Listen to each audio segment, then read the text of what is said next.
हमारी सरकार की ये शीर्ष प्राथमिकता रही है कि स्वास्थ्य की सुविधाओं को और बेहतर किया जाए और उस दृष्टि से चाहे वो हेल्थ इंफ्रास्ट्रक्चर की बात कहें तो उसमें भी हमने काफी हद तक इन 5 वर्ष के कार्यकाल में बहुत बेहतरीन काम किया है।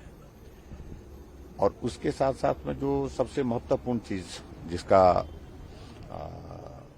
जिसकी आवश्यकता हम ग्रामीण क्षेत्रों में स्वास्थ्य की बेहतर सुविधाएं देने के लिए हम महसूस करते हैं और जो योजना 2010 में दिसंबर में शुरू हुई थी 108 की, तो वो सुविधा ठीक प्रकार से चले ये एक आज की आवश्यकता महसूस हो रही थी, क्योंकि जो गाड़ियां ली गई थी वो काफी लंबे समय से ली गई थी, काफी चलते चलते खराब भी हो रही थी।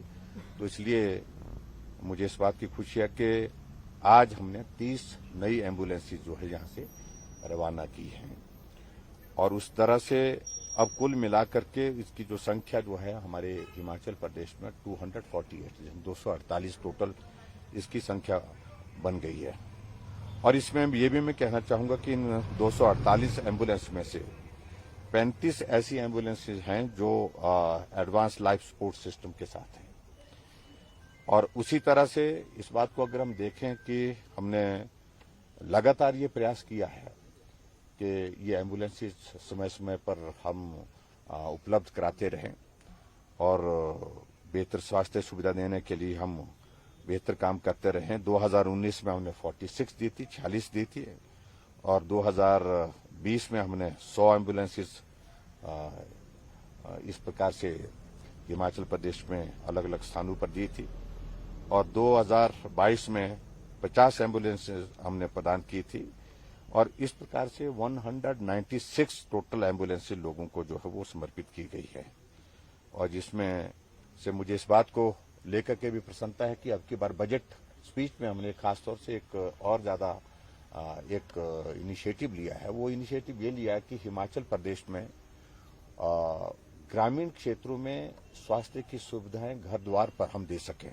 उस तरह से मुख्यमंत्री मोबाइल क्लिनिक जो है वो शुरुआत की है। उसमें से हमने 10 एम्बुलेंसेज अभी उपलब्ध करवा दी हैं पिछले दिनों में और वो अपनी सेवाएं दे रही हैं, जिसमें एक डॉक्टर के साथ साथ में फार्मासिस्ट इसमें। और आने वाले समय में हमारा उसमें ये लक्ष्य है कि हिमाचल प्रदेश की सभी 68 कॉन्स्टिट्यूंसीज में ये सुविधा जो है वो मुख्यमंत्री मोबाइल क्लिनिक की सुविधा उपलब्ध हो। तो बहुत जल्दी बाकी पोर्शन रहता है जो एम्बुलेंसेज का, उसको भी हम पूरा करने की कोशिश कर रहे हैं।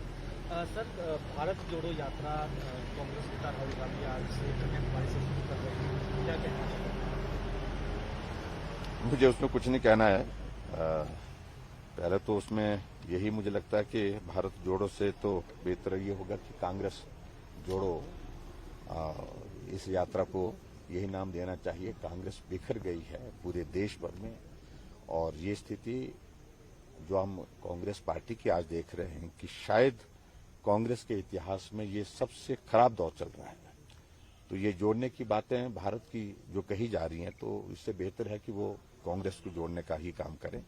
भारत जुड़ा हुआ है, मजबूती के साथ जुड़ा हुआ है, मजबूत नेतृत्व के साथ जुड़ा हुआ है।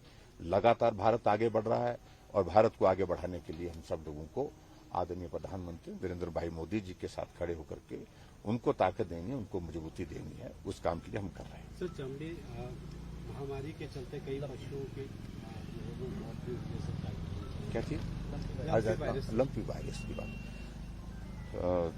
इसके सिलसिले में अभी हमारी बहुत विस्तार से बातचीत कैबिनेट की बैठक में भी हुई है और ये दुर्भाग्यपूर्ण है कि इस वायरस की चपेट में बहुत बड़ी संख्या में हमारे पशुधन आया है और बहुत की मृत्यु भी हुई, लेकिन बहुत का उपचार भी हुआ है। और जो भी इसमें जो आवश्यक कार्रवाई करने की दृष्टि से एनिमल हस्बेंड्री डिपार्टमेंट को दे दी गई है और इसमें वैक्सीन लगाने के लिए भी प्रावधान, उसको भी हमने कहा कि उसको युद्ध स्तर पर शुरू किया जाए, जिसमें क्योंकि 5 किलोमीटर के रेडियस में जब इस तरह का वायरस आ जाता है तो संभावना इसकी फैलने की बढ़ती है। तो ऐसे में कहा गया कि उस एरिया में हम कोशिश करें कि हम समय पर वहां पर वैक्सीन उपलब्ध कराएं, वैक्सीन लगाएं। और जहां अगर ये इन्फेक्शन आ ही गया है अगर वायरस आ गया है तो अगर संक्रमित हो गए हैं पशु तो उनके ट्रीटमेंट के लिए जो बेस्ट पॉसिबल जो चीजें जो करने की हैं उनको करने के लिए क्या मुआवजे के भी प्रदेश सरकार सारी चीजों को लेकर के विचार करते हैं। Thank you.